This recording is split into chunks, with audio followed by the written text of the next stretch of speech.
Halo, selamat pagi dan selamat datang pada webinar series Esri Indonesia.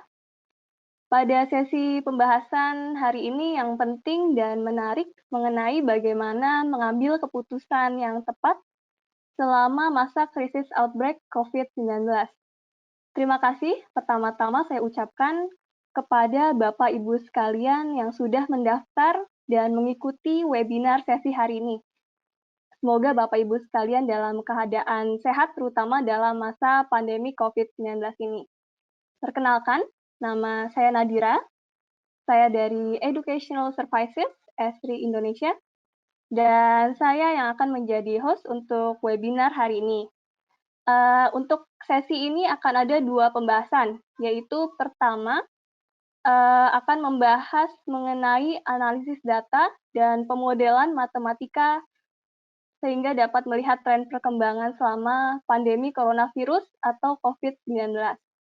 Kemudian dilanjutkan dengan topik kedua, yaitu mengenai bagaimana gambaran penggunaan GIS untuk mempertahankan operasional bisnis, baik di swasta atau corporate security, maupun pemerintahan dalam kondisi krisis, terutama dalam kasus pandemik COVID-19.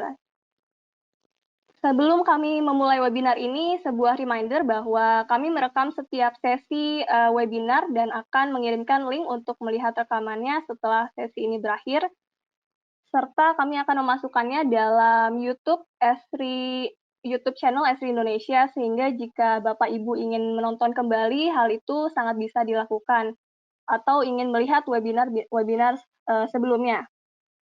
Selain itu, handout sudah kami berikan di GoToWebinar Hangouts, sudah ada 2.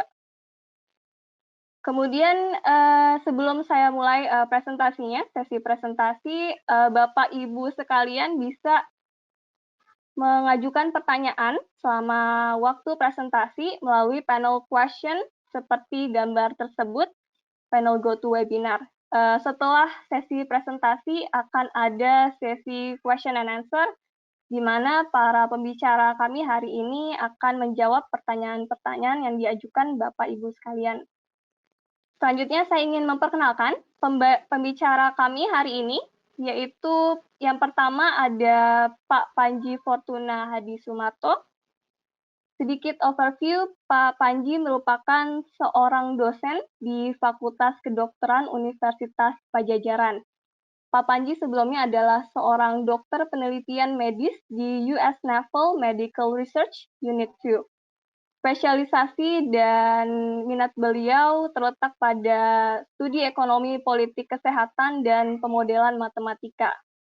Kemudian untuk pembicara kedua pagi hari ini tidak kalah kerennya, yaitu Pak Ramdhani Fajri, yang merupakan industry lead pada sektor Geo-Artificial Intelligence di Esri Indonesia. Beliau juga memiliki background pada sektor telekomunikasi dan memiliki pengalaman lebih dari 2 tahun sebagai solution strategist di Esri Indonesia untuk sektor sumber daya alam atau natural resources. Oke, tanpa berlama-lama, kami akan langsung mulai untuk sesi presentasi oleh kedua pembicara kita pagi hari ini. Untuk yang pertama yaitu Pak Panji, kemudian akan dilanjutkan oleh Pak Dhani. Untuk Pak Panji, waktu dan tempat saya persilakan. Terima kasih Mbak Nadira. Semoga sudah terlihat ya tampilannya. Selamat pagi semuanya Bapak dan Ibu.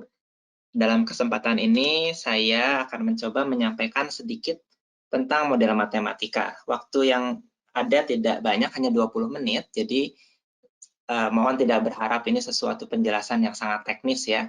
Tapi apa yang ingin saya coba sampaikan di sini adalah bagaimana mekanisme pemodelan, salah satu mekanisme pemodelan yang cukup banyak digunakan untuk memodel COVID-19 dan digunakan dalam pengambilan kebijakan di beberapa negara bahkan ya, termasuk di Indonesia juga ada pemodelan yang menggunakan pendekatan ini. Jadi kalau kita lihat sekarang Di berita banyak sekali disebutkan tentang pemodelan ini di luar negeri, ada di Inggris. Kebijakan social distancing itu dimulai karena pemodelan menunjukkan ada potensi 260.000 kematian. Di New Zealand melakukan lockdown di level nasional juga karena di sini disebutkan model matematika memperingatkan konsekuensinya akan sangat berat kalau tidak dilakukan lockdown nasional. Juga di Belanda, kelompok dari Pak Jeko Wallinga juga menghasilkan pemodelan matematika, dan di sini jelas dituliskan di judulnya bahwa how disease models shape national shutdowns and other pandemic policies. Di Indonesia juga kita melihat perkembangan pemodelan ini sangat pesat dalam beberapa minggu terakhir. Dan ini bukan hanya di publikasi di jurnal atau di pre-jurnal ilmiah, tapi juga mendapatkan perhatian yang cukup luas dari media. Dari FKM UI sudah menerbitkan modeling yang memproyeksikan sampai dengan 2,5 juta orang bisa dirawat. Kemudian bahkan dari Badan Intelijen Nasional juga mengeluarkan modeling, dari IPB mengeluarkan modeling, dan juga dari kelompok-kelompok pemodel lain di Indonesia. Nah, pertanyaannya apa itu model? Ini foto pertama adalah Watson dan Crick yang menemukan atau memproposisikan susunan struktur DNA. Yang sedang ditunjuk oleh Pak Watson dan Crick ini adalah sebuah model DNA. Ini juga model yang kita sebut sebagai model fisik. Mungkin kalau seorang arsitek sering membuat model rumah, membuat model bangunan yang akan dibangun. Seorang ahli biologi akan mengasosiasikan kata model mungkin dengan seekor tikus. Ini adalah model biologis. Buah durian ini juga model untuk majalah Trubus. Jadi yang ingin saya sampaikan, waktu kita bicara model, menggunakan istilah model, kita harus spesifik, model apa yang kita maksud. Dalam hal ini yang ingin saya bicarakan adalah model matematika. Saya ambil definisi dari Wikipedia saja supaya tidak terlalu ilmiah begitu ya. Intinya, model yang scientific adalah simplifikasi dari kenyataan. Dan itu kita bisa lihat di model-model sebelumnya, model fisik dari DNA, model biologi seekor tikus, atau model berupa buah-buahan atau fotomodel, itu adalah simplifikasi dari realitas. Yang ingin kita bahas lebih lanjut adalah model matematika, yaitu bagaimana realitas kita sederhanakan ke dalam bentuk persamaan matematika. Nah, sebagai pengingat sebelum kita berlanjut, ini ada dua kutipan yang cukup terkenal. Yang pertama dari George P.E. Box, seorang ahli statistik yang mengatakan bahwa all models are wrong, but some are useful. Semua model salah. Karena apa? Karena tidak ada model yang bisa merepresentasikan realitas secara 100%. Jadi, pasti ada kesalahan dalam model tersebut. Tapi beberapa akan bermanfaat. Nah, untuk kita, yang perlu kita perhatikan adalah untuk menjawab pertanyaan, model mana yang bermanfaat? Kalau semua model salah, model mana yang bermanfaat? Nah, Levins mengatakan juga kalau semua model itu benar dan salah. Ya karena apa? Karena tidak mungkin merepresentasikan kenyataan secara utuh 100%. Yang pertama kali yang harus kita lihat waktu kita membaca sebuah hasil pemodelan atau laporan pemodelan adalah tujuan pemodelan. Ada beberapa tujuan yang bisa dicapai dengan pemodelan. Yang pertama adalah forecasting atau peramalan. Ya. Contoh pertanyaannya misalnya begini, berapa orang yang akan terinfeksi atau akan masuk rumah sakit atau akan meninggal karena SARS-CoV-2 atau COVID-19 dalam 6 bulan ke depan misalnya. Yang kedua adalah estimasi parameter. Ini satu istilah yang sering didengar sekarang, yaitu angka reproduksi dasar. Berapa angka reproduksi dasar SARS-CoV-2? Angka reproduksi dasar adalah suatu parameter yang bisa kita estimasi menggunakan pemodelan. Yang ketiga, kita bisa menggunakan pemodelan untuk mengevaluasi intervensi. Misalnya, kita tidak mengenal lockdown, tapi PSBB. Seberhasil apa kebijakan PSBB dalam menekan transmisi SARS-CoV-2, misalnya di Jakarta. Kemudian yang keempat, pemodelan juga bisa memberikan insights tentang dinamika transmisi. Misalnya begini, misalnya kita menduga bahwa orang yang tidak bergejala bisa menularkan SARS-CoV-2. Nah, tapi sepenting apa peranan penularan dari orang-orang yang tidak bergejala ini? Nah, ini bisa dijawab dengan pemodelan. Kalau kita ringkas sedikit, pemodelan matematika itu banyak jenisnya.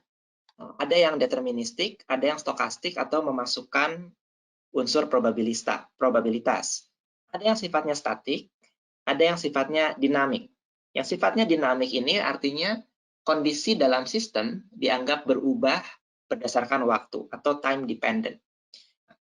Yang akan kita bahas lebih banyak hari ini adalah pemodelan dinamik menggunakan partial differential equations, ya, atau sering disebut juga dengan model kompartemen yang prototipenya adalah 3 kompartemen SIR.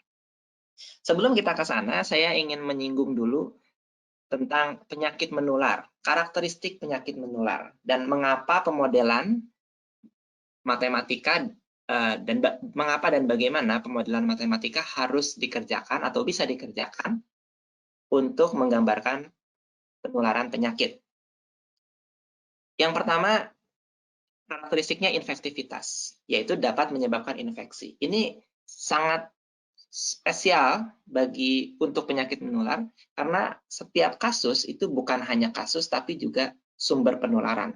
Dan ini memunculkan satu konsep yang disebut dependent happenings. Jadi semakin banyak kasus, semakin banyak sumber penularan. Dan ini tidak terpisah satu sama lain. Yang kedua, patogenesitas. Patogenesitas adalah kemampuan agen penyakit untuk menyebabkan penyakit. Yang ketiga ada virulensi, kemampuan menyebabkan penyakit berat. Dan yang keempat adalah imunogenesitas, yaitu kemampuan agen penyakit untuk menyebabkan respon imun. Respon imun ini bisa lengkap, bisa parsial. Kalau lengkap artinya utuh kepada agen tersebut. Erat kaitannya dengan netralisasi dan tidak netralisasi. Maksudnya kalau netralisasi ini respon imun bisa menetralkan agen yang masuk. Kemudian apakah sifatnya seumur hidup atau sementara? Ini penting kita perhatikan karena ini dapat mempengaruhi dinamika transmisi dan mungkin perlu untuk kita masukkan ke dalam pemodelan yang kita lakukan. Nah, selain itu ada karakteristik kedua yaitu yang perlu kita perhatikan, yaitu tentang perjalanan penyakit. Katakanlah ada seorang kasus yang menjadi sumber penularan, atau ada sumber penularan yang menginfeksi kasus pertama.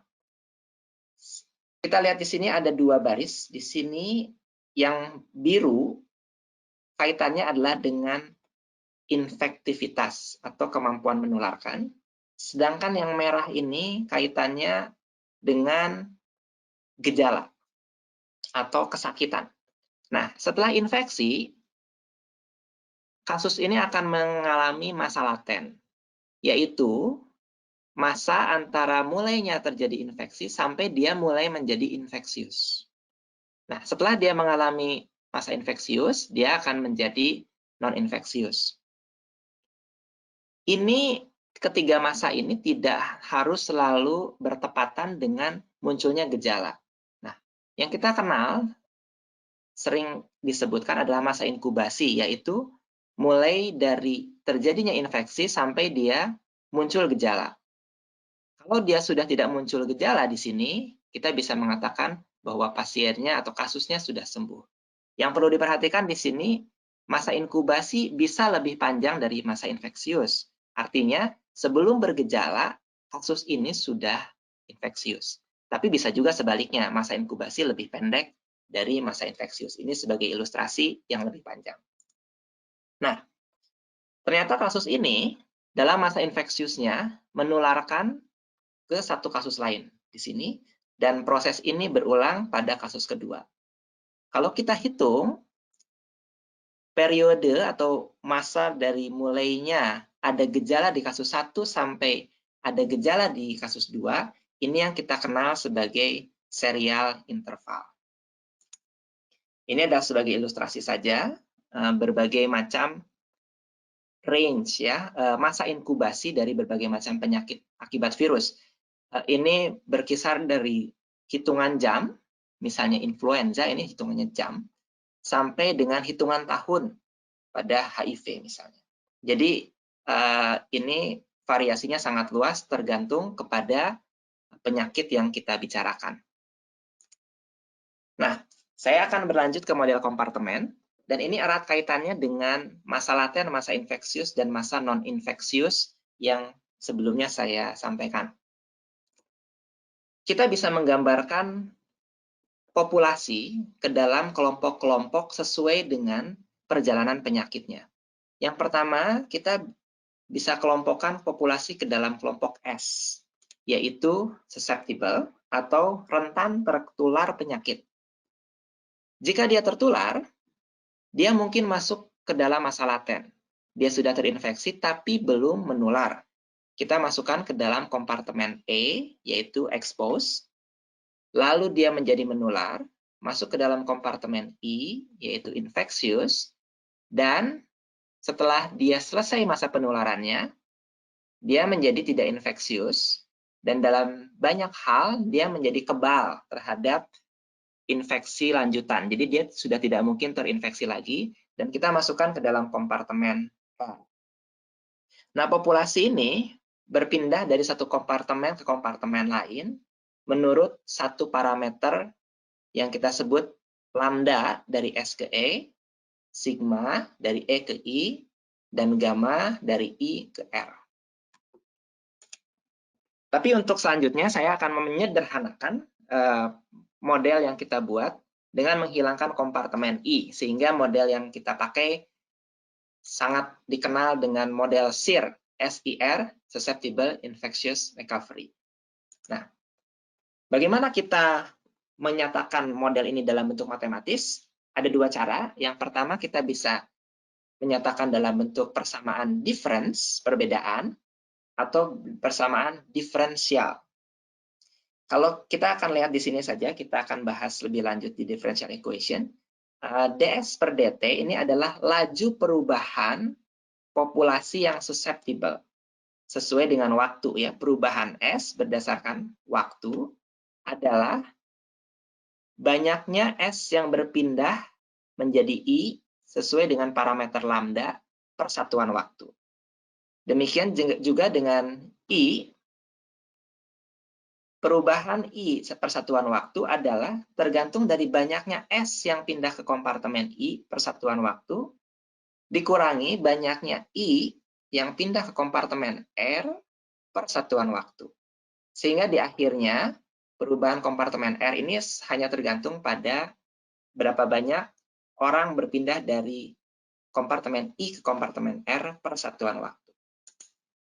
Apa ini parameternya? Nah, kita lihat ada dua parameter di sini, yaitu lambda dan sigma, gamma dan lambda. Gamma kita sebut sebagai removal rate, yang kita asumsikan konstan dan sama dengan 1 dibagi massa infeksius. Saya tidak perlu membahas yang ini, tapi contohnya begini, kalau kita menemukan bahwa orang dengan COVID itu akan infeksius selama 1 minggu, maka kita bisa menggunakan parameter gamma sama dengan 1/7. Kalau kita asumsikan masa infeksiusnya 10 hari, maka gamma sama dengan 0,1. Nah, ini yang penting dan agak sedikit rumit, yaitu force of infection atau lambda. Yaitu adalah laju per kapita populasi rentan terinfeksi. Nah, ini agak berbusa-busa bicaranya ya. Yang saya ingin lanjutkan saja ke sini, bahwa lambda adalah produk perkalian dari 3 komponen. Yang pertama adalah contact rate. Berapa banyak satu orang rata-rata berkontak dengan orang lain per satuan waktu. Yang kedua, V adalah probabilitas terjadi infeksi jika kontak terjadi dengan orang yang infeksius. karena belum tentu orang yang kita temui itu dia infeksius. Tapi berapa banyak orang yang infeksius dari antara orang yang kita temui adalah P, yaitu jumlah orang infeksius dibagi jumlah populasi, atau ini adalah prevalensi dari orang infeksius di populasi. Dua parameter pertama ini, C kali V, seringkali digabungkan sebagai beta atau parameter penularan, parameter transmisi, yang biasanya diestimasi dari nilai R0 atau basic reproductive number. Nah, kita akan berlanjut sedikit sebelum ke data ya.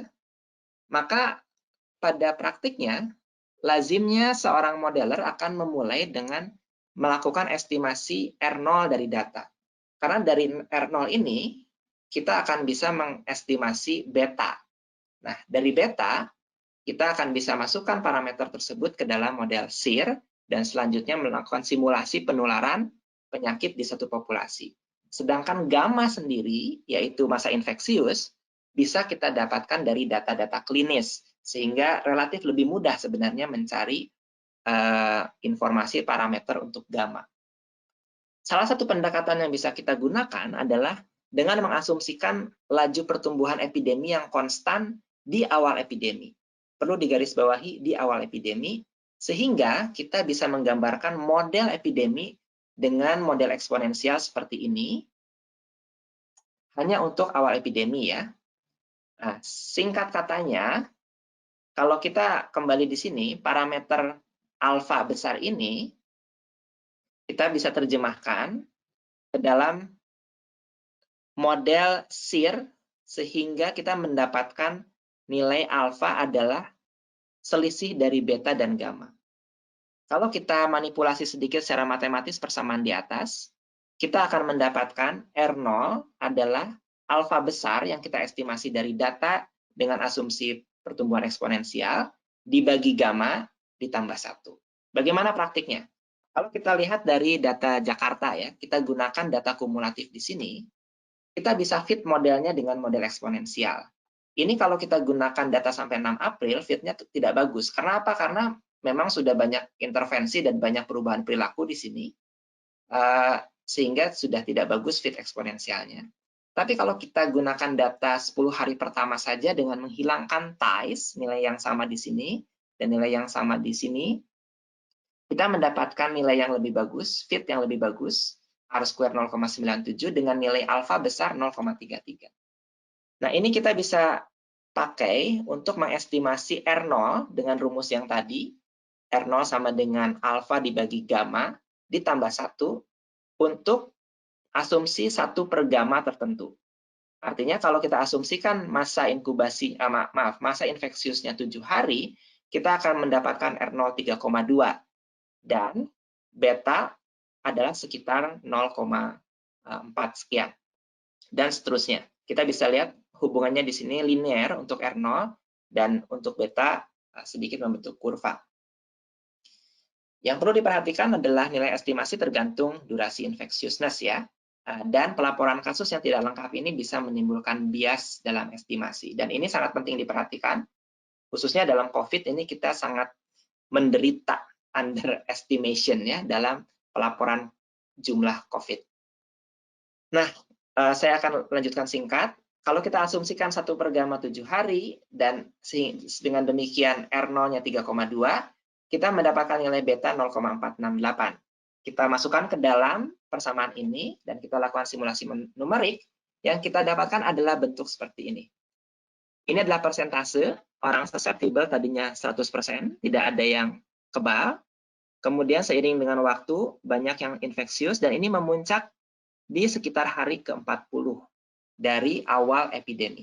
Lalu dia menurun dan selesai sebelum hari ke-100. Di sini kita lihat perbedaan kurva epidemi, jadi khususnya pada persentase yang terinfeksi, untuk nilai R0 yang berbeda. Semakin besar R0-nya, semakin tinggi proporsi kasus yang terinfeksi di puncak epidemi. Di sini R0 2,6, di sini maaf ini kayaknya ada kesalahan. Di sini mestinya 2,6, ini 3,2 dan ini 4,2. Lalu kita bisa gunakan model ini untuk menilai dampak intervensi. Pada dasarnya, intervensi akan berdampak kepada perubahan nilai parameter. Probabilitas penularan bisa dipengaruhi oleh intervensi berupa pengobatan, perilaku yang baik, misalnya mencuci tangan atau menggunakan masker. Lalu jumlah kontak atau kontak rate bisa diubah dengan kebijakan social distancing, isolasi dan karantina juga mengurangi jumlah kontak. Dan lama penularan bisa dikurangi dengan pengobatan atau diubah dengan pengobatan dan isolasi dan karantina.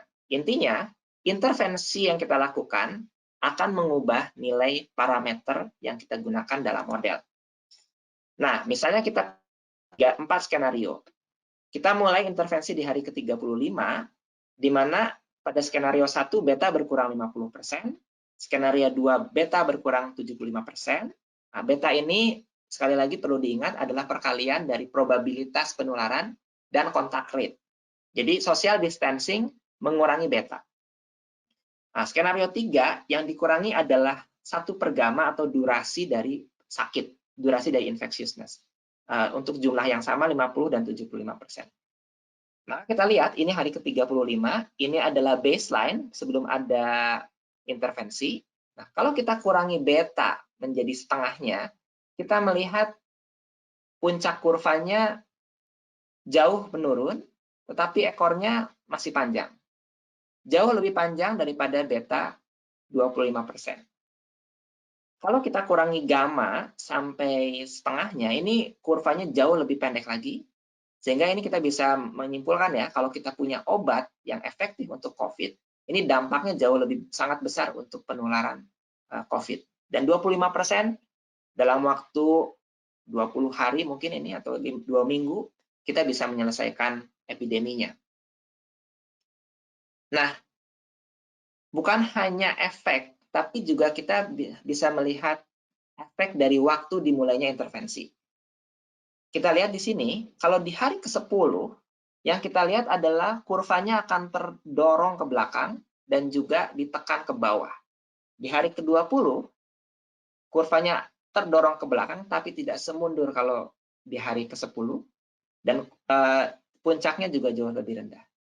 Dan yang kita lihat di sini adalah pada dasarnya apa yang kita sering dengar sebagai flattening the curve.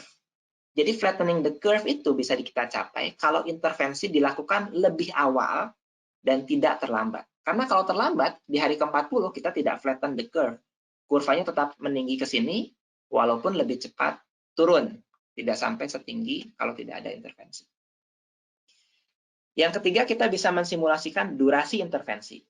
Berapa lama, selama apa, PSBB harus dikerjakan. Nah, kita bisa lihat di sini, misalnya kita melakukan intervensi sedemikian rupa sehingga beta turun sampai setengahnya. Kalau kita turunkan hanya 2 minggu, yang kita dapatkan adalah yang biru ini.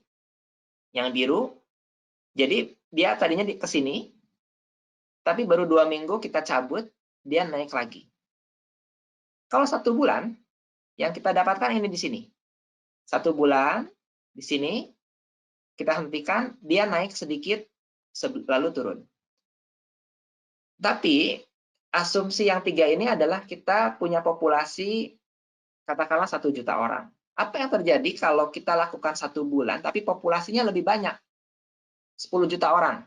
Yang terjadi adalah tetap meningkat cukup tinggi. Jadi apa? Kesimpulannya di sini kita bisa memberikan rekomendasi, kita tidak boleh menghentikan intervensi terlalu dini. Karena intervensi yang dihentikan terlalu dini bisa mengakibatkan epidemi berlangsung kembali. Dan ini dipengaruhi sekali khususnya oleh jumlah populasi rentan yang ada di populasi tersebut. Nah, ini satu lagi terakhir. Mohon maaf saya udah overtime sedikit. Bagaimana kalau ada mudik? Model SIR tadi kita bisa ekstensi ke model untuk 2 populasi. Misalnya kita punya 2 populasi dengan pola transmisi berbeda, jumlah penduduknya sama. Tapi kota 1 itu transmisinya 2 kali lebih cepat atau lebih besar dibandingkan kota 2. Sehingga di kota 1 dia lebih cepat memuncak, puncaknya lebih tinggi. Di kota 2 dia lebih lambat memuncaknya dan puncaknya lebih rendah. Katakan di hari ke-35 dari epidemi di sini, 10% warga kota 1 mudik ke kota 2. Dengan asumsi pola transmisinya tetap mengikuti kota 2 yang setengah dari kota 1, apa yang akan terjadi? Yang akan kita lihat adalah pergeseran kurva epidemi di kota 2 menjadi lebih cepat. Ini asumsinya beta tetap mengikuti beta kota 2. Dan ini asumsi yang bisa salah karena mungkin saja betanya akan berubah karena populasi kota 1 membawa perilaku yang berbeda dibandingkan kota 2. Baik, terakhir validasi model. Tentu kita harus lihat apakah asumsinya valid, apakah dinamika transmisinya sesuai dengan harapan, tidak ada keanehan, dan tentu harus kita kembalikan ke tujuan pemodelan dan kegunaan di dunia nyata. Tapi kurang lebih mekanisme pemodelan untuk menghasilkan rekomendasi COVID yang kita lihat selama ini sudah saya jelaskan di awal tadi. Terakhir, sebagai referensi, ini buku saya sangat rekomendasikan dari Viniki, kemudian yang lebih advance dari Keeling dan Rohani, dan ini mungkin kitab sucinya dari Anderson dan May. Untuk Tiranti Lunak bisa menggunakan Berkeley Madonna, ini gratis. R juga bisa, sedikit terbatas fungsinya tapi masih bisa, dan yang berbayar MATLAB dan lain-lain. Terima kasih, saya kembalikan kepada moderator. Terima kasih banyak Pak Panji atas presentasinya. Untuk selanjutnya saya berikan screen langsung untuk Pak Dani. Untuk Pak Dani, saya persilahkan. Baik, terima kasih, Mbak Nadira. Oke, selamat pagi. Pada kesempatan ini, saya akan mencoba untuk melakukan sharing yang bertemakan Empowering Better Decision Making during the COVID-19 Crisis. Oke. Nah, perkenalkan saya Ramdhani Fajri dari Esri Indonesia, Industrial untuk Geo-Artificial Intelligence. Untuk fokus pada pembahasan saya adalah ada dua sih. Yang pertama, bagaimana kita memaintain business continuity untuk perusahaan ya selama pandemi COVID-19. Yang kedua, saya akan mencoba show kapabilitas dari GIS untuk mengimplementasikan apa yang tadi sudah dipresentasikan oleh pembicara pertama, Pak Panji. Namanya model CHIME, kalau di GIS itu adalah model matematika yang nanti dikombinasikan dengan model geospasial untuk kita dapat mensimulasikan lonjakan dari pasien COVID-19 dan bagaimana menilai kapasitas rumah sakit mampu mengatasi tersebut, dan bagaimana juga nanti intervensi yang dilibatkan kita simulasikan apa hasilnya gitu ya terhadap perubahan kapasitas rumah sakit yang tersedia. Di topik pertama, saya akan coba sharing mengenai business continuity terhadap pandemi COVID-19. Sebagaimana kita ketahui, hampir lebih dari 180 negara di dunia sudah terdampak oleh pandemi virus ini. Dan dampak tersebut dirasakan oleh masyarakat secara global dan juga khususnya terhadap bisnis ya. Hal ini membuat tentunya pelaku bisnis harus melakukan reshaping terhadap bisnis strategi mereka. Mengapa demikian? Karena tentunya pandemik ini membawa tantangan ya terhadap para pelaku bisnis, terutama bagaimana mereka memastikan untuk menyeimbangkan operation bisnis mereka dengan mengurangi risiko kemungkinan terpaparnya atau terdisrupsinya bisnis yang disebabkan oleh pandemi COVID-19. Tentunya pandemi COVID-19 sangat berimpact terhadap pelaku bisnis, terutama terhadap asetnya. Aset yang paling penting yang sangat mungkin terimpact adalah employee dari bisnis tersebut. Di berbagai sektor, saat ini bisnis sudah melakukan sebuah pengambilan keputusan dan dan pertimbangan untuk merumahkan karyawan atau work from home. Nah, bagaimana sebuah bisnis membuat strategi agar kebijakan tersebut tidak berimpact kepada business as usual operation yang mereka lakukan.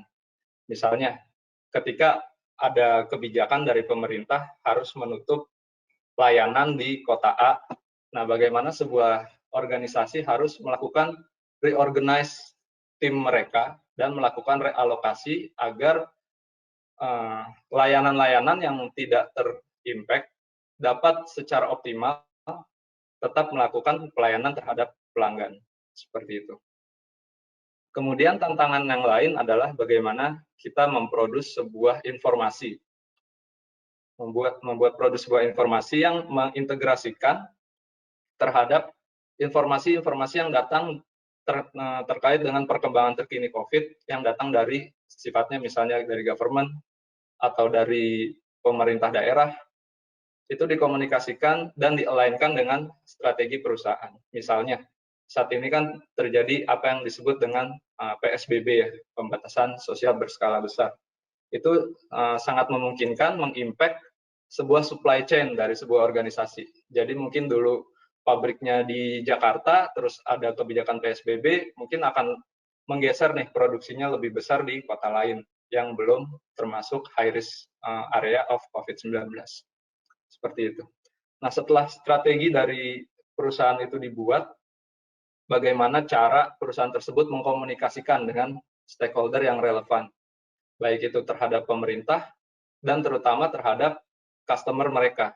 Jadi ketika kita sudah membuat strategi, kita komunikasikan dengan baik agar semua orang ada dalam pemahaman yang sama, baik antara employee sebuah perusahaan maupun customer. Jadi ketika ada penutupan service, kita bisa tahu, oh lokasi yang mana yang sudah ditutup, lokasi yang mana yang masih melayani, seperti itu. Nah, challenge tersebut tentunya dapat dioptimalkan dengan menggunakan sebuah tools, apa yang kita sebut dengan location intelligence atau geospatial information system. Jadi bagaimana GIS ini mampu melakukan sharing dan kolaborasi antar informasi dari berbagai stakeholder di sebuah perusahaan. Dan tentunya location intelligence ini mampu memfasilitasi workflow dari business continuity plan yang sudah kita rencanakan. Misalnya dalam hal COVID-19 ini kita bisa melakukan pemetaan terhadap fasilitas yang kita punya. Misalnya kalau di banking, kantor cabang misalnya. Kalau di industri oil and gas, mungkin bisa jadi site operation-nya kita mapping. Jadi di mana itu semua aset yang dimiliki perusahaan dilakukan pemetaan, kemudian tidak hanya lokasinya, tetapi juga statusnya. Nah, dengan location intelligence ini juga memungkinkan kita untuk mengkolaborasikan informasi yang berasal dari organisasi kita maupun dari organisasi yang lain, misalnya pemerintah. Hal itu dimungkinkan karena location intelligence ini merupakan tools untuk mengkolek dan visualisasi dalam bentuk peta yang memungkinkan kita bisa tahu nih employee kita di mana yang terimpact atau memiliki risiko tinggi terhadap COVID-19. Seperti itu. Dan di location intelligence ini juga kita bisa memanfaatkan apa yang disebut dengan mobility tracking. Dengan tools ini kita memungkinkan untuk menyebarkan aplikasi kepada karyawan untuk karyawan bisa melakukan personal atau information tracking dari informasi masing-masing karyawan, misalnya di mana mereka lokasi kerja hari ini, seperti itu. Kita ambil data dari government, apakah lokasi tersebut high risk nih terhadap penyebaran virus, sehingga kita bisa mengambil keputusan, misalnya untuk di site tertentu, karena di situ ada pandemi COVID-19, bisa kita shutdown dulu operation-nya, dan kita alihkan ke tempat lain. seperti itu. Atau ketika misalnya pemerintah mengumumkan wilayah-wilayah lockdown seperti itu, atau pembatasan karantina wilayah, itu juga bisa kita ambil datanya, kemudian kita lainkan dengan strategi perusahaan kita, seperti itu. Dan sampai ke mengkomunikasikan service disruption kepada masyarakat. Jadi nggak hanya untuk internal organisasi kita sendiri, tapi kita bisa mengkomunikasikan dengan baik dalam bentuk peta yang informatif terhadap keadaan atau operation bisnis terkait dengan COVID-19. Seperti itu. Selanjutnya, nah, bagaimana Esri dengan produknya ArcGIS mempersiapkan sebuah solution yang bernama ArcGIS Business Continuity Solution. Solution ini adalah sebuah template atau collection dari beberapa aplikasi, beberapa peta yang tergabung dalam workflow untuk bagaimana perusahaan dapat mengantisipasi krisis COVID-19. Step yang paling common dilakukan oleh sebuah organisasi dalam mengantisipasi krisis pandemi adalah kita melakukan assessment terhadap fasilitas yang kita punya. Kita mappingin dulu fasilitas yang ada, statusnya seperti apa, kapasitasnya untuk krisis seperti apa, itu kita mapping. Kemudian yang kedua tentunya kita maintain status employee. Dari fasilitas tersebut disupport oleh berapa nih employee yang saat ini ready, baik itu yang akan kerja di rumah maupun akan kerja di kantor. Seperti itu, apakah ada kekurangan terhadap kapasitas tersebut agar kita bisa reorganize dan realokasi resource yang kita punya. Kemudian yang ketiga, kita integrasikan dengan case yang sudah dipublish oleh pemerintah. Sebagaimana kita ketahui, mostly dari pemerintah maupun secara global itu menggunakan platform yang sama, ArcGIS, untuk melakukan sharing informasi terkait pandemi COVID-19 di daerahnya masing-masing, sehingga memungkinkan kita untuk mengkolaborasikan informasi yang tersedia dengan informasi yang kita punya atau informasi internal. Kemudian kita lacak penyebarannya, apakah terkait dengan bisnis kita atau tidak. Yang kelima tentunya terakhir, kita komunikasikan bagaimana nih setelah kita mengambil keputusan dari berbagai pertimbangan data, kemudian kita komunikasikan hasilnya tersebut ke stakeholder.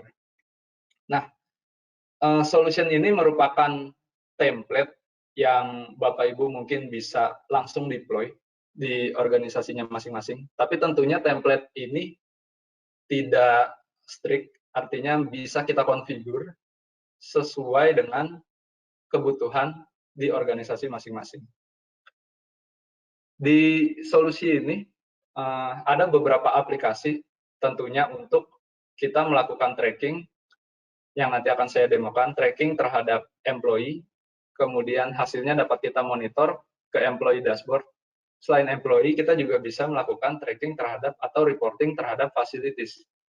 Dan kemudian kita bisa membuat aplikasi publik yang nantinya bisa kita sharing kepada stakeholder untuk melihat bagaimana nih operation view atau keadaan kita dalam mengantisipasi pandemi COVID-19. Selanjutnya saya akan coba untuk mendemokan di sini. Oke. Nah, ini merupakan part dari business continuity solution. Ini adalah employee check-in, jadi bagaimana kita bisa melakukan tracking dan analisa terhadap karyawan yang kita punya dengan menggunakan mobile apps. Nantinya di sini mereka akan mengisi sebuah survei yang merepresentasikan kondisi mereka. Apakah mereka kerja hari ini? Kerjanya apakah di kantor, di rumah, atau kerja di offsite, atau keluar gitu. Dan tidak lupa, kita bisa mengkolek data lokasi di mana mereka berada. Ini yang nanti terkait untuk dianalisa apakah mereka termasuk rentan dengan kondisi pandemik saat ini. Seperti itu. Kemudian selain lokasi, kita juga bisa men-tracking kesehatannya, kondisi kesehatan. Apakah employee kita berinteraksi dengan orang lain hari ini? apakah mereka mengalami simptom COVID-19, misalnya batuk atau demam atau sesak nafas, atau mereka memiliki penyakit bawaan seperti itu. Misalnya mereka punya diabetes atau darah tinggi. Nah, ini merupakan aplikasi yang nantinya akan setiap hari diisi oleh karyawan, sehingga kita bisa tracing. Ketika kita punya karyawan yang mudah-mudahan enggak ya, keluarganya terinfeksi COVID-19, kita bisa tracking tuh dari historicalnya, oh dia selama ini kemana aja, kayak gitu. Atau enggak dia muncul simptomnya sejak kapan. Itu bisa mungkin dilakukan dengan personal tracking aplikasi seperti ini. Ini sifatnya mobile apps, jadi sangat mudah diisi untuk karyawan untuk mereportkan kondisi mereka. Kemudian di sini ada aplikasi namanya Facility Status Reporter. Di Facility Status Reporter ini kita bisa men-trace di mana lokasi-lokasi fasilitas layanan customer kita. Misalnya di sini case-nya di Jakarta, kita bisa tahu persebarannya di mana. Kemudian misalnya kita ingin melakukan reporting, misalnya di sini ada cabang di Kelapa Gading, saya mau melakukan penutupan, itu bisa kita lakukan secara mudah di aplikasi ini. Kita bikin submit status report, yang ketika dibuka akan seperti ini. Nama fasilitasnya apa, kemudian statusnya apakah dia masih melayani atau dia sudah tutup, seperti itu. Dan tidak hanya itu, kita juga bisa menjelaskan kapasitasnya seperti apa. Di office yang, di cabang yang tutup tersebut, apakah masih ada yang bekerja, atau semuanya kerja di rumah. Itu bisa kita isi di sini. Kemudian, apakah ada impact yang terkait dengan peraturan pemerintah? Misalnya, apakah ada government restriction yang menyebabkan cabang tersebut harus tutup? Sehingga nanti di pusat bisa tahu, oh dari sekian cabang saya ternyata ada sekian yang sudah terimpact terhadap kebijakan pemerintah. Sehingga bagaimana kita menyusun strategi dari data tersebut. Kemudian apakah ini status operasinya inilah yang nantinya akan disampaikan ke masyarakat. Ketika memang office tersebut harus tutup, kita bisa memastikan nih closing date-nya kapan. Kayak gitu. Atau misalnya dia memang statusnya close, kita bisa melakukan schedule to open. Kita bisa menginformasikan ke masyarakat akan buka fasilitas tersebut di tanggal berapa. Seperti itu. Nah, ini semua cara kita mengkolek informasi yang kemudian nantinya akan direpresentasikan untuk daily brief seperti ini ya. Misalnya nanti di perusahaan Bapak Ibu bisa melakukan briefing setiap pagi untuk melihat gambaran kondisi terkini baik dari sisi global, nasional, maupun organisasi internal itu sendiri. Contohnya di sini secara global, hari ini seperti ini kondisinya sudah 184 negara yang terimpact dengan kematian sekian. Dan secara di Indonesia sendiri seperti apa, kita juga bisa lihat di sini. Misalnya di Indonesia sendiri sudah hampir terkonfirmasi hampir 3.000. Ini yang nanti akan dikomunikasikan dengan internal organisasi ya. Kemudian, nah ini hasil tadi kita mengkolek informasi dari karyawan kita. Hasilnya berupa dashboard yang menggambarkan kondisi operation kita nih, in terms of employee availability. Kita bisa lihat berapa yang ada kerja di rumah, berapa yang kerja di kantor, dan kita pun bisa lihat kondisinya apakah mereka di sini terresiko dengan kasus-kasus COVID di Jakarta. Contohnya di sini kita coba melakukan mapping kasus yang berasal dari otoritatif Jakarta ya. Jadi ini informasi yang berasal dari pemerintah daerah, agar kita bisa mengetahui nih operation view kita. Apakah ada, misalnya di sini di daerah Jakarta Utara ada daerah yang memang merah dia termasuknya. Dan sangat high risk gitu, berisiko terhadap penularan COVID-19. Nah ini yang nanti kemudian akan dijadikan acuan untuk pengambilan keputusan. Seperti itu.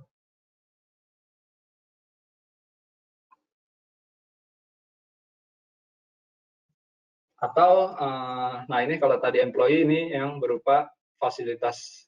Kita bisa tahu yang mana terimpact.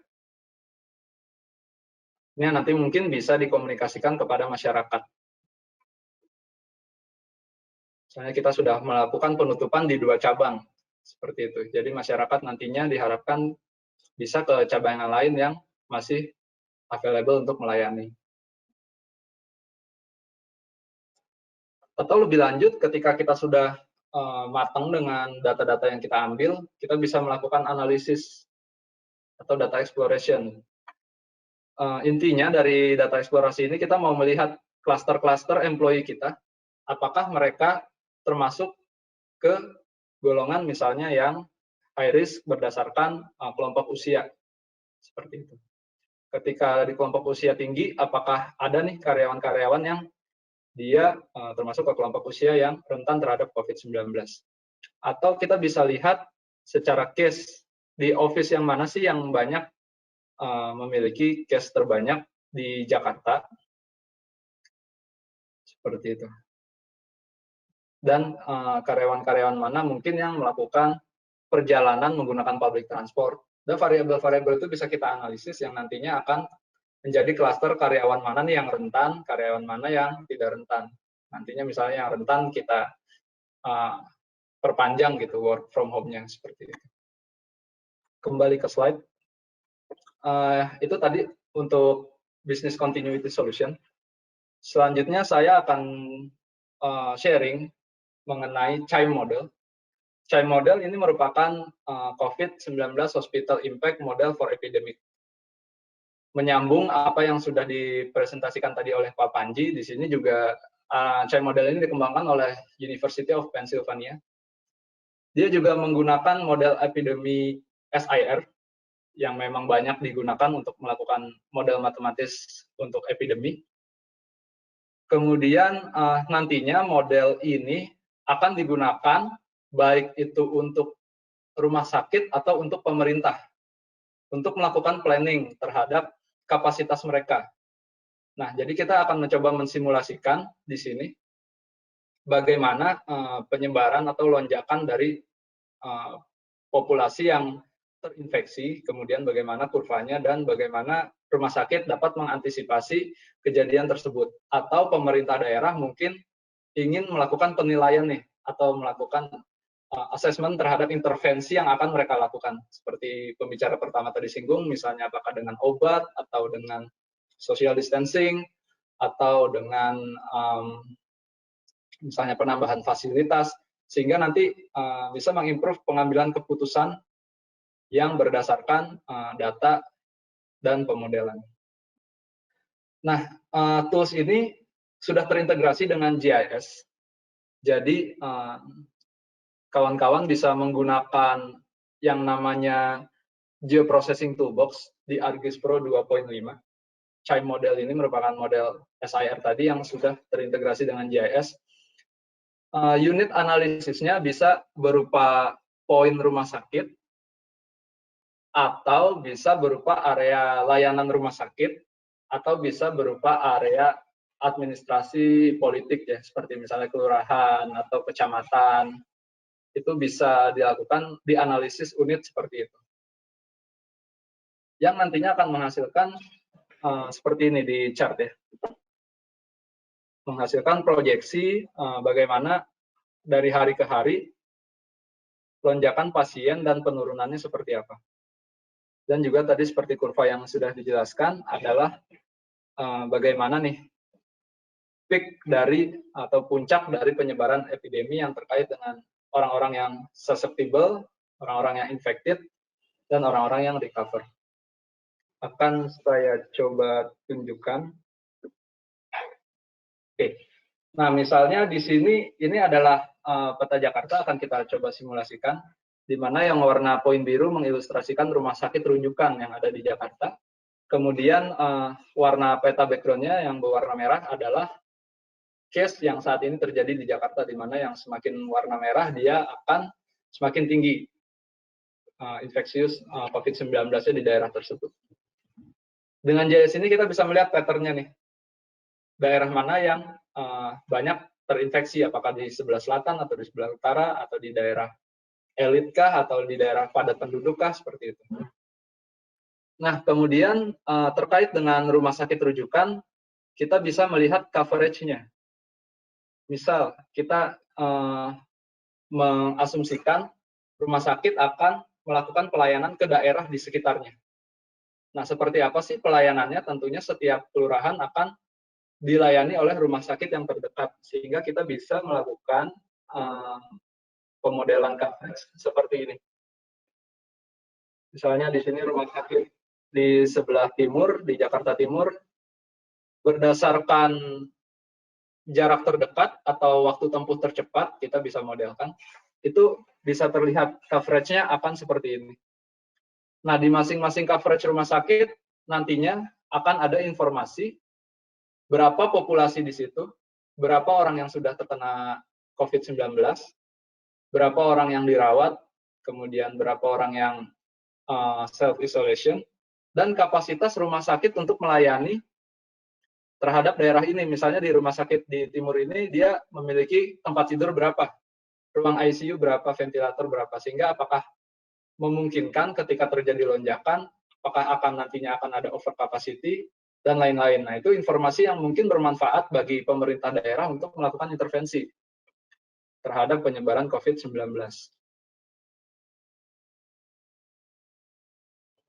Oke, contohnya di sini bentuk intervensinya adalah, misalnya saya sebagai pemerintah daerah akan menambahkan rumah sakit rujukan, sehingga coverage-nya di daerah timur dan utara di sini bisa lebih tercover oleh banyak rumah sakit, seperti itu.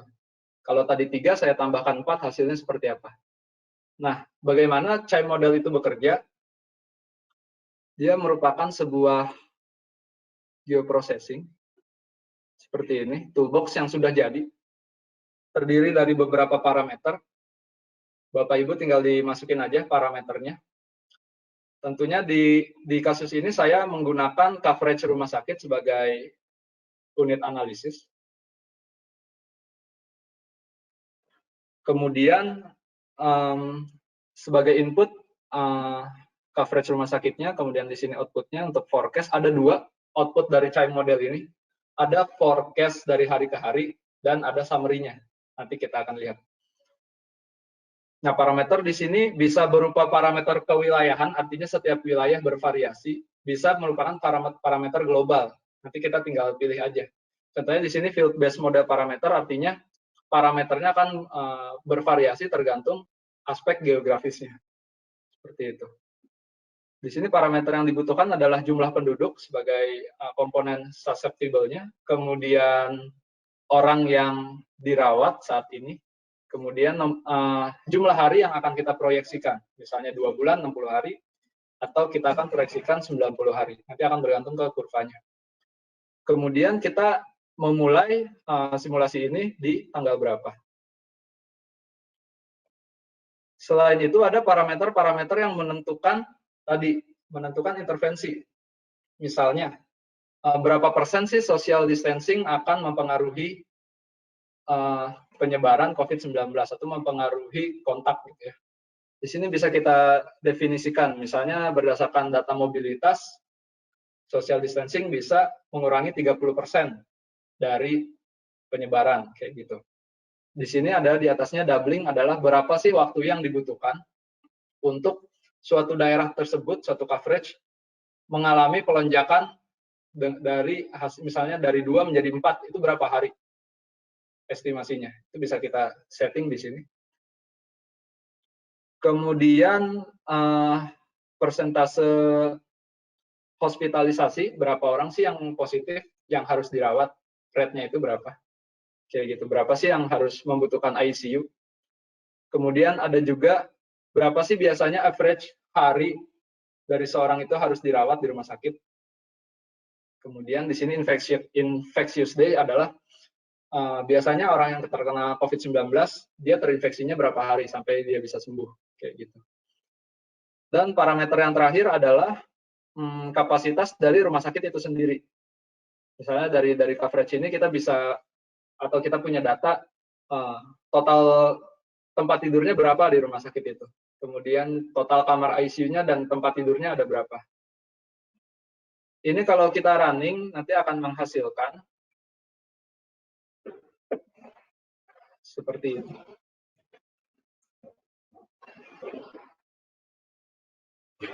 Akan menghasilkan prediksi.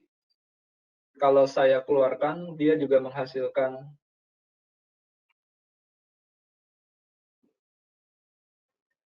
yang namanya kurva. Kalau memang tujuannya flatten the curve, apakah kita bisa evaluasi apakah intervention dapat berhasil gitu. Dengan intervention dapat berhasil untuk mengurangi atau menurunkan kurva penyebaran COVID.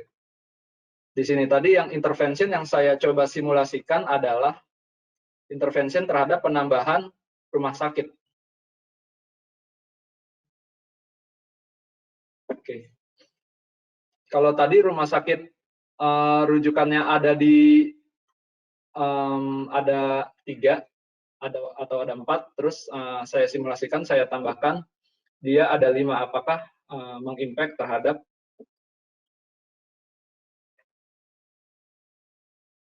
kurva yang dialami oleh daerah tersebut.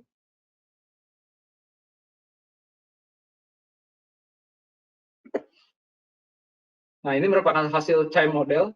Dia di sebelah kiri bisa kita lihat ada forecast-nya, ada summary-nya. Sini ada forecast, ada summary. Nah, hasilnya merupakan, kalau kita lihat di sebelah kanan adalah kurva dari penularan dari hari ke hari. Yang saya simulasikan adalah 90 hari. Kayak gitu. Yang di bawah merupakan kurva jika tidak dilakukan intervention. Jadi di sini kita bisa lihat peak-nya akan ada sekitar lebih dari 10.000 orang di rumah sakit yang saya pilih di sini di Jakarta Utara yang akan terinfeksi atau akan dirawat di rumah sakit tersebut. Kemudian peak-nya di sini bisa kita lihat, peak akan terjadi di sekitar hari ke-72 yang akan menginfeksi 10.000 di area tersebut. Kemudian ketika ada intervensi, kita lihat di kurva yang atas, ini akan menurun. Yang tadinya mungkin lebih dari 10.000 di rumah sakit yang sama, ketika saya tambahkan rumah sakit di sini, dia akan menurun menjadi 8.000 orang, namun dengan mencapai peak di hari yang juga lebih mundur, misalnya di hari ke-74. Setelah itu, kalau kita lihat di summary hasilnya, kalau kita fokus ke tabel yang saya buka, di sini kita bisa tahu ya. Oke, buka tabel yang ini aja. Oke, di sini kita bisa tahu kapan nih terjadinya puncak dari masing-masing area pelayanan rumah sakit. Misalnya di sini puncak akan terjadi di rumah sakit A sebesar 11.000 orang yang dirawat. Kemudian di hari ke-68 tanggal 13 bulan 6, 13 Juni. Kemudian kita juga bisa lihat over capacity-nya. Di rumah sakit A, over capacity akan terjadi di sini di hari ke-33 di tanggal 9 bulan 5. Sehingga pemerintah atau rumah sakit bisa sesegera mungkin dari hasil pemodelan bisa merencanakan gitu. Di hari keberapa nih kita harus menambahkan fasilitas, atau di hari keberapa kita menjalankan skenario misalnya penambahan rumah sakit rujukan kayak gitu, atau melakukan rapid test, sehingga segala macam kemungkinan buruk bisa diantisipasi sesegera mungkin. Di sini over capacity bisa dilihat sampai ke hari keberapa dan tanggal berapa. Kayak gitu sih. Ini hasil yang dihasilkan oleh CHIME model. Di slide akhir saya berikan di handout masing-masing, saya berikan resource untuk mengakses business continuity solution dan untuk mengakses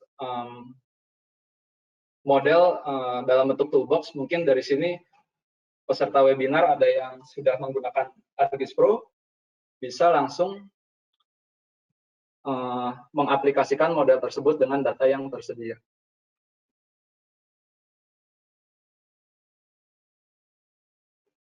Mungkin itu saja presentasi dari saya. Saya kembalikan ke moderator. Oke, terima kasih banyak untuk Pak Panji dan Pak Dani atas presentasi yang sangat menarik. Karena waktunya sudah sedikit, saya akan langsung masuk ke sesi pertanyaan dan jawaban. Ya. Oke, baik. Untuk pertanyaan pertama, saya ada pertanyaan untuk Pak Panji.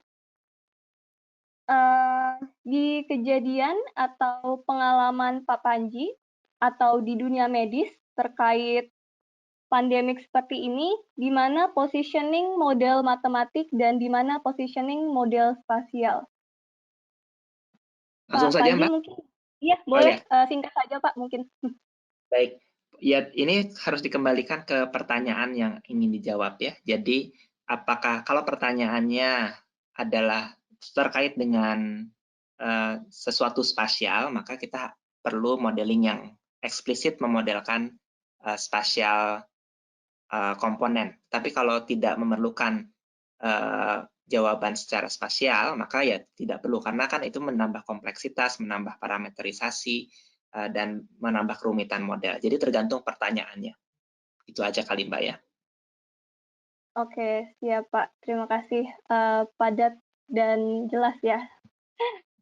Oke, selanjutnya saya ada pertanyaan untuk Pak Dani. Organisasi mana saja yang sekiranya sudah menggunakan template ini? Dan seefektif apa penerapan dalam monitoring bisnis atau nilai kebermanfaatannya? Terima kasih, mungkin boleh langsung dijawab. Oke. Tentunya kalau industri apa bervariasi ya, karena dampak dari COVID-19 ini nggak spesifik ke industri tertentu. Dan tentunya industri yang sangat merasakan dan butuh solusi geospasial adalah industri yang daerah operasinya besar, di mana mereka banyak cabang dan customer-nya tersebar luas di seluruh Indonesia. Seperti itu. Kemudian kalau kita mau menilai dampak secara komersialnya atau secara keuangan, tentunya sangat bisa kita bilang sangat berdampak. Kalau kita hitung saja, misalnya kalau tanpa analisa geospasial, kita nggak bisa, ketika suatu layanan itu tutup, kita tentunya bisa menilai tuh berapa revenue yang biasa dihasilkan dari operasional service tersebut, dan kemudian ketika dia sudah tidak beroperasi, tentunya kan pasti akan ada loss ya yang dirasakan oleh pelaku bisnis. Nah, dari situ kita mencoba meminimalisir loss tersebut dan meningkatkan pelayanan yang mungkin kalau nggak pakai tools akan impact-nya berasa gitu. Tapi ketika pakai tools, kita sebelumnya sudah mengantisipasi daripada downtime yang akan terjadi.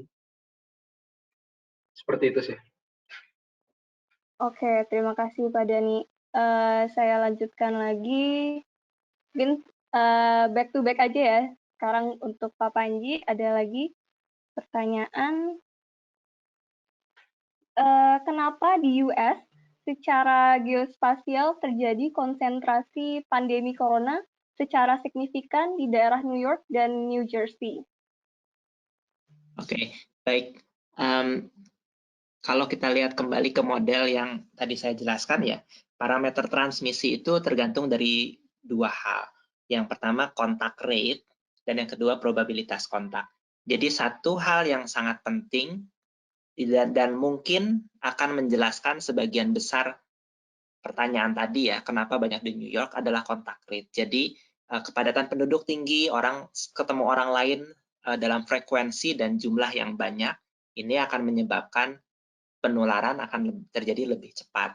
Nah, ini akan berbeda kalau di daerah-daerah yang lebih kecil, lebih jarang, lebih densitas penduduknya lebih jarang gitu ya, dan aktivitas penduduknya juga mungkin tidak Ya, kita kan tahu New York itu the city never sleeps. Nah, 24 jam selalu hidup. Jadi, saya pikir sebagian besar bisa dijelaskan dari kontak rate penduduk di New York dan New Jersey. Itu, Mbak. Berarti memang berbeda ya, Pak? Iya, ini yang kalau di modeling kita harus perhatikan karena pola kontak ini heterogen dari satu tempat ke tempat lain, dari satu populasi ke populasi lain. Jadi kalau kita membuat model untuk Amerika Serikat mungkin tidak masuk akal ya, karena Amerika Serikat itu ada urban, rural, sama untuk Indonesia juga ada Jakarta, ada luar Jakarta, yang pola kontaknya berbeda dan pola transmisinya akan berbeda. Jadi mungkin tidak bisa digabungkan dalam satu model yang sama. Oke. Begitu, Mbak. Oke, baik. Terima kasih Pak Panji. Untuk selanjutnya, untuk Pak Dani, apakah semua data pemerintah terkait COVID-19 bisa terupdate dengan sistem RJS yang kita buat nantinya? Kemudian salah satu contoh dari Balikpapan masih agak susah untuk update otomatis berdasarkan data pemerintah terkini. Oke, baik. Kalau kita bicara data pemerintah, baik pemerintah pusat dan pemerintah daerah, tentunya kalau kita bisa bicara integrasi, bisa terutama sudah menggunakan platform geospasial yang sama gitu. Dan sudah juga karena sudah web, servisnya bisa kita konsum gitu. Dan kalau apakah available di daerah, semua daerah tentunya balik lagi tergantung ke pemerintah daerahnya. Apakah sudah menggunakan platform geospasial atau belum. Terus update-nya apakah dia diupdate setiap hari atau enggak. Kalau saya rasa beberapa kota seperti Bekasi, Bogor, kemudian Jakarta, mungkin Jogja, itu sudah ada tuh petanya yang bisa kita integrasikan dengan peta yang kita punya. Tapi kalau untuk daerah yang belum ada, mungkin tunggu aja, mungkin pemerintah daerahnya sedang mempersiapkan, atau bisa kita ambil data yang skalanya agak lebih kasar ya, misalnya di skala nasional atau skala provinsi seperti itu. Oke, terima kasih. Untuk Esri sendiri juga kita terlibat di kawal COVID dan support BNPB juga ya. Kemudian Ya, selanjutnya betul. untuk Pak Panji, apakah memetakan kesiapan suatu kota dapat meredam penyebaran? Misalnya, di suatu kota terdapat data ODP, PDP, dan positif. Data tersebut dibandingkan dengan jumlah RS rujukan di kota tersebut dan jumlah usia rentan pada kota tersebut. Baik. Untuk melakukan pemodelan ini yang paling penting adalah kita mengetahui parameter transmisi ya. Dan salah satu komponen yang paling penting adalah adanya data orang yang terinfeksi dan bukan hanya orang yang sakit ya. Jadi kalau dikaitkan dengan yang tadi, saya mau mengingatkan menggunakan data ODP dan PDP itu belum tentu menghasilkan pemodelan yang valid karena kita tidak tahu dan sangat mungkin yang ODP dan PDP itu bukan COVID gitu ya. Jadi untuk parametrisasi sebaiknya memakai data konfirmasi, tapi juga harus memperhatikan konfirmasinya dengan jumlah yang cukup ya, artinya dengan representatif gitu. Kalau kita selama ini kan diduga banyak under reporting dan under detection begitu, nah itu juga akan menjadi kesulitan. Nah kalau kita punya data itu, kita bisa melakukan estimasi parameter transmisi dengan baik, kita akan bisa membuat model yang bermanfaat ya. Salah satunya adalah memproyeksikan sebesar apa potensi beban penyakit karena COVID. Nah, yang perlu diperhatikan ya, yang kita estimasi di awal itu akan menghasilkan skenario baseline. Jadi kalau kita tidak apa-apakan, berapa banyak orang yang akan sakit. Dan kalau kita asumsikan sekian persennya akan masuk rumah sakit, berapa banyak bed yang diperlukan, berapa banyak ventilator yang diperlukan dalam waktu sekian bulan ke depan. Nah, kalau tidak ada intervensi apa-apa. Nah, dari sana itu bermanfaat menginformasikan kalau misalnya proyeksinya kita akan kebanyakan pasien, bebannya sangat tinggi, maka itu menjadi alasan untuk kita melakukan intervensi secepat mungkin, sesegera mungkin, dan seefektif mungkin. Begitu, Mbak. Oke, memang kita harus cepat tanggap ya untuk intervensi ini. Ya. Oke, selanjutnya untuk Pak Dani, ini ada pertanyaan yang menarik. Pada geoprocessing modeling, apakah parameter CHAI model dapat dimodifikasi? Misalnya dengan menambahkan level kepatuhan masyarakat terhadap intervensi pemerintah. Seandainya bisa, di mana bisa mengubahnya? Terima kasih. Tentunya karena kalau kita bicara untuk merubah geoprocessing tools, itu memungkinkan karena geoprocessing sendiri merupakan sebuah tools yang dibangun dari Python script ya. Jadi mungkin akan possible kalau kita membuat tools yang custom menggunakan Python script. Kemudian terkait dengan parameternya, terkait parameter kepatuhan, itu nanti sesuai dengan rumus yang tadi Pak Panji ini ya, Pak Panji bahas ya, kan ada variabel ininya tuh penularannya. Kayak tadi kalau secara default di parameter yang sudah tersedia adalah parameter social distancing kayak gitu. Mungkin bisa paling samanya ke situ ya parameternya. Jadi di CHAI model itu ada parameter berapa sih impact dari social distancing terhadap pergerakan masyarakat. Itu kan bisa diterkaitkan juga dengan kepatuhan. Misalnya di suatu wilayah dia social distancing-nya tidak tinggi, katakan 10% saja impact-nya, nantinya juga akan mengimpact kepada kurva yang kita hasilkan. Seperti itu. Oke, sebenarnya bisa ya, data itu bisa dikombinasikan sesuai kebutuhan masing-masing berarti. Karena slot parameternya udah tersedia, tinggal kita tentukan aja tuh nilainya berapa. Berdasarkan kajian atau berdasarkan data di lapangan. Oke, kemudian ada juga pertanyaan untuk Pak Dani lagi. Sedikit. Ada, mungkin ini pertanyaan untuk banyak perusahaan kali ya, atau organisasi. Jadi yang ditanyakan adalah, yang dikhawatirkan adalah security data, karena memasukkan data pribadi misalnya, khususnya data pasien dan titik. Bagaimana jaminan Esri terhadap data yang dimasukkan ke dalam ArcGIS Pro? Tentunya enterprise GIS-nya Esri udah memiliki standar security sendiri ya, karena secara platform yang sama itu sudah digunakan oleh berbagai organisasi keamanan di US yang tentunya memiliki standar keamanan yang tinggi. Kalau bagaimana dengan data pribadi, itu bisa diantisipasi dengan yang namanya sharing mekanisme seperti itu. Jadi di platform Esri tentunya ketika employee share data pribadi, nantinya yang bisa melihat bisa kita atur dengan user management, misalnya entah manajernya atau supervisornya atau divisi human resource-nya saja yang bisa melihat, sehingga data tersebut tidak tersebar ke employee yang lain kayak gitu.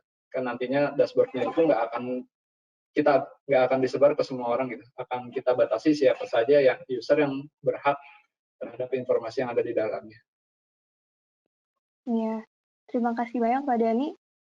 Iya benar sekali, jadi bisa di-assign ya, role untuk setiap orang ya. Jadi mungkin ada yang viewer, atau ada yang bisa mengedit, atau bisa ya berbeda-beda ya. Iya. Jadi bisa dipastikan bahwa keamanannya sudah pasti terjaga. Kemudian mungkin terakhir, yang pertama untuk Pak Panji. Untuk model matematik SIR, apakah memungkinkan untuk mempertimbangkan faktor genetik dari manusia? Baik. Model SIR saya pikir tidak menginkorporasi itu secara eksplisit ya. Jadi, tapi genetik manusia bisa mempengaruhi parameter penularannya, karena kalau kita estimasi parameter dari data dan genetik manusia katakanlah mempengaruhi penularan dari data, maka itu secara tidak langsung akan terlihat dari data yang kita pakai gitu. Tapi kita tidak bisa mengatribusikan penularan itu langsung kepada genetik. Nah, itu beda lagi kalau misalnya kita mau memakai model pendekatan serupa untuk melakukan misalnya within host modeling itu bisa saja, tapi ini sudah bukan di level populasi, di levelnya malah di level 1 orang begitu ya. Tapi ya singkatnya pemodelan SIR sederhana itu tidak menunjukkan, tidak bisa menginkorporasikan informasi genetik sih. Oke, berarti memang tidak ada kaitannya untuk genetik ya Pak? Iya. Oke, berarti mungkin terakhir untuk Pak Dani, sisanya nanti kita akan menjawab satu persatu melalui email dan dikirimkan melalui email maksudnya. Untuk Pak Dani, kalau company mau menerapkan yang Pak Dani sudah sampaikan, start awal sekali harus mulai dari mana ya? Oke. Awalnya tentunya silakan mengkontak tim Esri Indonesia. Nanti akan dibantu untuk men-setup get started-nya ya. Mungkin nanti akan diarahkan ke pembuatan ArcGIS online-nya, platformnya, kemudian dibantu nanti misalnya pengolahan data dan konfigurasi terhadap aplikasi. Jadi kalau ditanya mulai dari mana, nanti mungkin moderator bisa kasih ini ya, kontak setelah ini kemana gitu, agar bisa mengaplikasikan solusi tersebut. Oke, boleh. Nanti setelah ini sebenarnya akan dikirimkan juga link untuk video webinar dan lain-lain kepada email setiap peserta yang sudah registrasi, sehingga informasi-informasi lanjutan yang dibutuhkan bisa dilihat di situ. Kemudian untuk pertanyaan-pertanyaan yang belum terjawab karena melihat waktunya yang terbatas, nanti akan kami kirimkan jawaban atas pertanyaan yang sudah diajukan di kolom pertanyaan. Sehingga untuk saat ini sesi pertanyaan kami tutup. Untuk selanjutnya, mungkin saya ingin memberikan informasi juga untuk next webinar.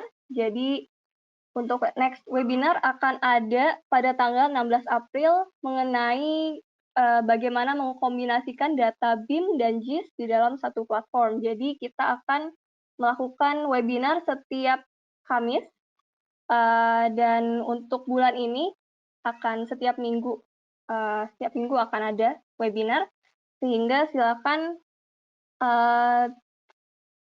langsung pantau saja di website kami dan connect dengan social media berikut, sehingga bisa selalu up to date terhadap acara dan program-program yang akan kami berikan. Oke. Kemudian sebelum saya tutup, saya juga mohon bantuan Bapak Ibu untuk mengisi survei singkat. Nanti akan Bapak Ibu temukan setelah selesai sesi webinar ini melalui pop-up. Dan jika ada masukan atau pertanyaan bisa ditanyakan ke education, email education@esriindonesia.co.id.